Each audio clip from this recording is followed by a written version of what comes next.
When the way your life is unfolding doesn't make sense, when the world around you is a constant cause of anxiety, how do you get your bearings?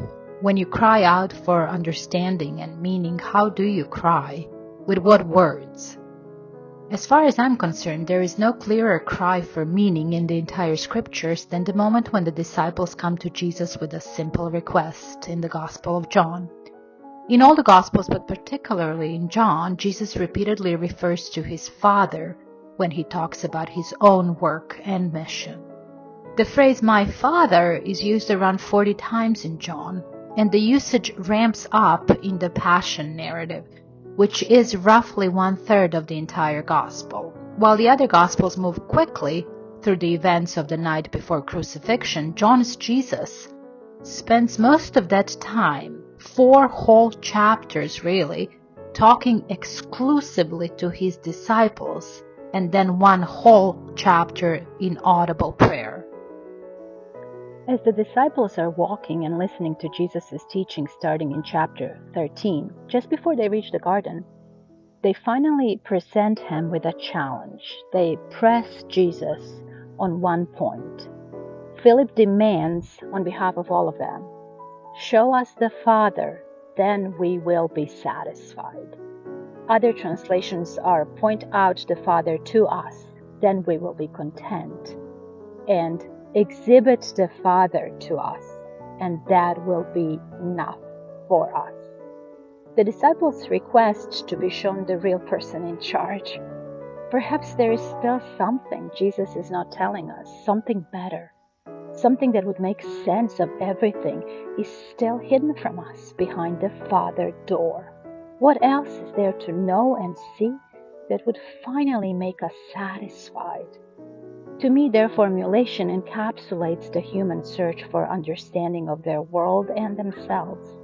It's a cry out that yearns for a final, satisfying explanation. Make it make sense.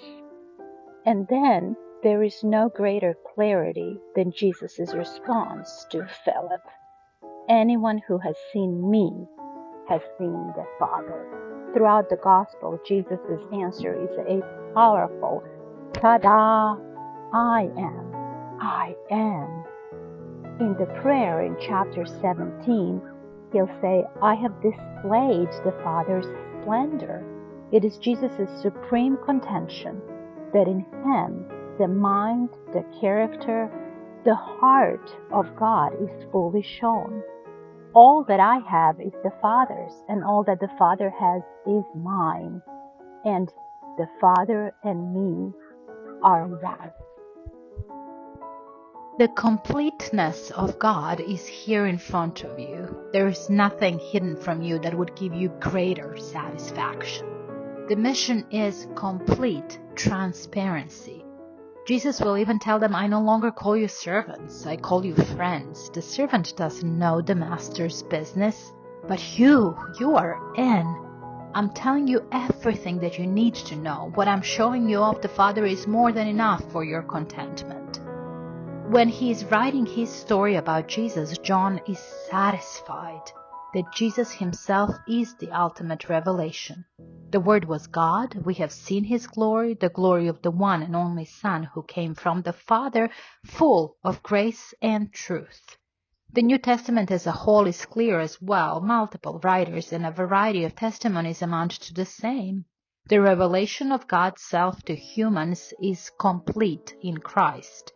Jesus Christ is the image of the invisible God, and for in him the whole fullness of deity dwells bodily. Furthermore, those who later accepted the testimony of the disciples were also satisfied.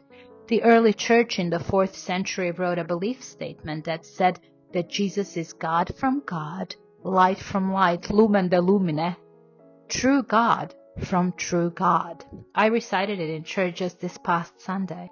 How was the Father's splendor displayed in him? Less than 24 hours after this question, the very character of God was revealed to humanity on the cross. It's the ultimate, most effective demonstration of who God is for our sake, beyond Jesus' teaching and miracles. I don't know if you've heard this platitude that circulates around in our culture and is supposed to make you feel better about who you are and what your place in the world is. And it goes something like this: you are enough. This mantra really doesn't hold up to any scrutiny, like how are you enough? What are you enough for? And why are you enough? But it's supposed to give you a sense of strong worth and contentment. The basic problem with this statement is really attempting to extrapolate life's meaning by starting with yourself. That quickly turns into unsupported nonsense. My many limitations are palpable to myself and to others, and my attempts at meager, elusive enoughness are just doomed. The Gospel of John, Jesus, the disciples, teach us to extrapolate meaning starting with God. Show us the Father, and then we will know everything that we need to know about ourselves by association. Jesus' revelation is enough to extrapolate meaning and value. For your sake, for your contentment, He revealed the Father. But if I'm honest about my spiritual life, and that's the goal here for me, I'm not always satisfied that the revelation in Christ is adequately answering my quest for meaning, my yearning to make sense of this life and its unending barrage of challenging plots. I reach occasionally, again and again throughout my life, the point where I don't remember how what Christ lived and did thousands of years ago clarifies my struggles daily, and my contentment with trusting the received message wanes. At the same time, I know that Jesus' claim that He is fully showing the Father is separate from mine or the disciples' understanding of it. One does not depend on the other. My lack of contentment doesn't invalidate the adequacy of Jesus' revelation. All my deconstruction usually, habitually falls back on this: I trust Jesus' assertion and then echo Philip's words as a prayer, show me the Father, so that I can be satisfied again.